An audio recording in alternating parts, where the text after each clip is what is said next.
Here is our read aloud, Benno and the Night of Broken Glass by Meg Withiot. I'm going to get us started backwards today. There is an afterword at the end of the book that tells us some really important information we need to know. As I told you guys when we started studying World War II, we would not be directly studying the Holocaust. This was for two reasons. The first was because we're really focusing on introducing ourselves to the war and the American home front experience. The other reason is that the Holocaust was so horrific and so traumatizing that it's better for you guys to study it when you're older. I know it stinks to be told you're too young for this, but in this case, it's true. I feel like sometimes I'm still too young to know the horrors that happened in the Holocaust. So know that you will learn so much more about the Holocaust in middle school and high school and throughout the rest of your life. But also know that you can't learn about World War II without the Holocaust being a part of it. So we will be coming across the Holocaust, and this book gives an important glimpse into the beginning. I'm going to start us with the afterword. Here we go. For many, Kristallnacht, the Night of Broken Glass, marks the beginning of the Holocaust. Although the characters in this story are fictional, the setting and the events portrayed are real. This pogrom on November 9th, 1938, was triggered by an assassination of a German official 2 days earlier.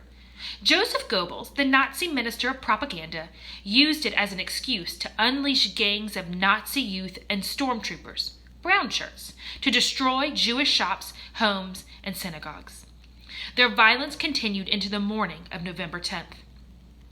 Approximately 7,500 Jewish-owned stores and businesses, like Moshe's Butcher Shop and Mitzi Stein's seamstress shop in the story, were demolished. Local fire departments kept the blazes from spreading to German-owned buildings. Nearly every synagogue in Germany suffered damage. The new synagogue in Berlin was set on fire, but a local police chief prevented its total destruction by chasing away the gang of arsonists. Approximately 100 Jews were killed, and hundreds more were hurt. About 30,000 arrests were made. People such as Professor Goldfarb, who in this story had tried to save Jewish books from the Nazi book burnings, were taken away to concentration camps. Some, like Sophie's family and Moshe the butcher, simply disappeared. Only a few nations spoke out against the events of Kristallnacht, showing the Nazis that the world would tolerate the persecution of Jews on a mass scale. The Holocaust had begun. Now let's get to our story. I chose to read you guys this story because it is told from the perspective of a cat. You guys have shown me while we've read War Horse that you can appreciate and understand when a story comes from the point of view and the perspective of an animal. So there's some similarities in this book. And one of the big ones is that this cat, Benno, doesn't have the human biases that people have. He cares about who is kind and who is not. And he sees things for the way they really are, and not the way humans sometimes cloud things up to be. Let's take a look at Benno and the Night of Broken Glass.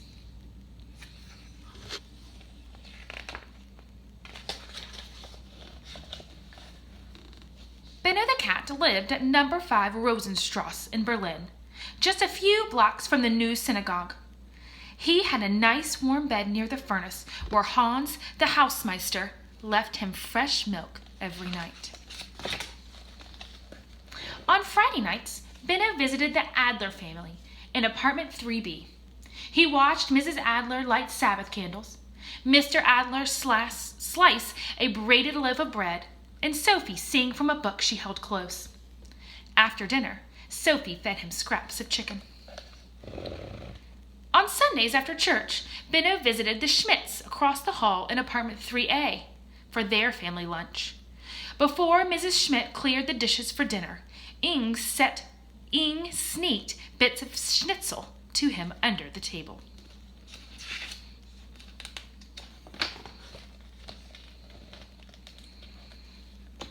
On weekday mornings, Benno watched Herr Adler and Herr Schmidt leave for work. He waited as Inge came out of her apartment and knocked on Sophie's door. Benno purred when the girls knelt to wish him Guten Morgen. Then he followed them to school. During the day, Benno strolled around the neighborhood. Sometimes Moshe the butcher fed him scraps, and Frau Gerber, the grocer's wife, scratched his ears.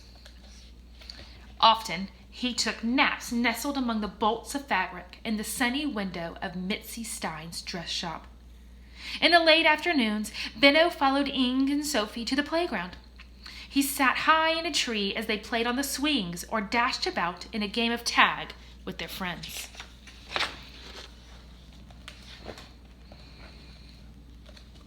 Benno was welcomed by all, even into apartment 2G, where Professor Goldfarb was too busy with his studies to pay attention when the cat curled up on his desk. At night, Benno returned to his bedside beside the furnace in the basement of number 5 Rosenstrasse. He drank his milk and fell asleep listening to the comforting sounds of the people above.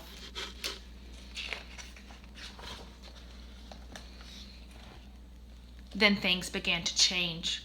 Moshe the butcher had no scraps for Benno.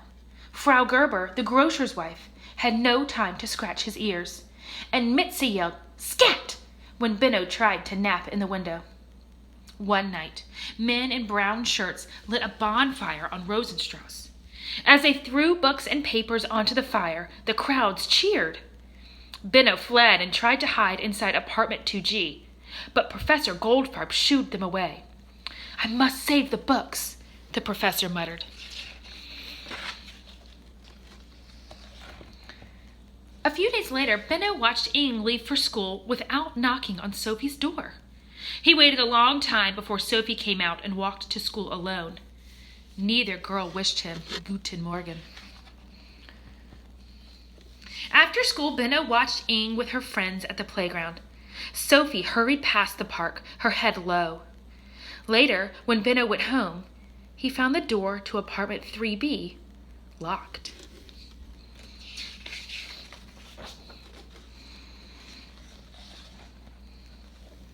Rosenstrasse was still a busy street, but the people were no longer friendly.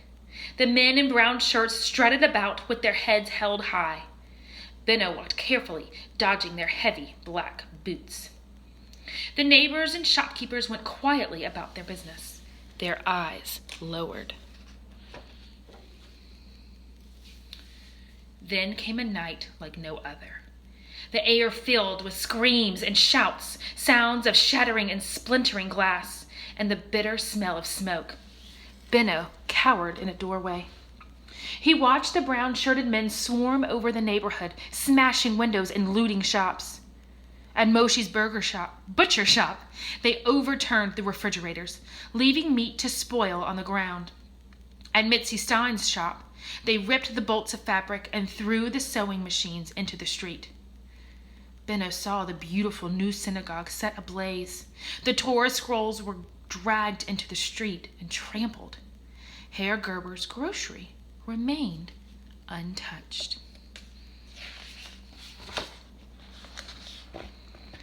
Back at number 3 Rosenstrasse, Benno saw the housemaster let the brown shirts into the building and direct them to certain apartments.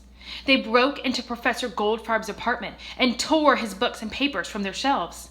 "I must save the books," the professor cried as he was dragged away.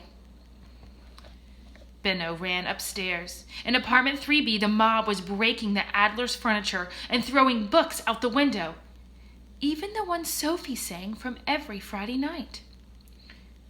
The Schmidt's apartment was untouched.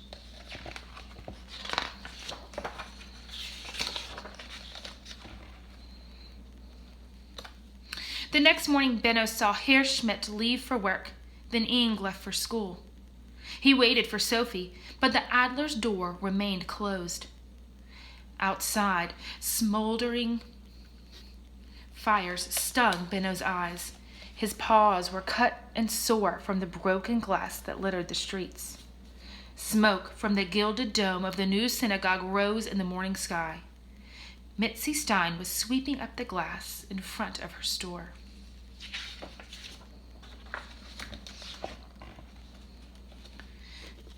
Herr Gerber's grocery was open for business as usual. Benno could not find Moshe the butcher. He never saw Professor Goldfarb or Sophie and her family again. Benno continued to sleep in his bed by the furnace. Hans continued to give him fresh milk, and Frau Gerber scratched his ears. Benno still watched Herr Schmidt leave for work. He still followed Inge to school. But life on Rosenstrasse would never be the same. The end.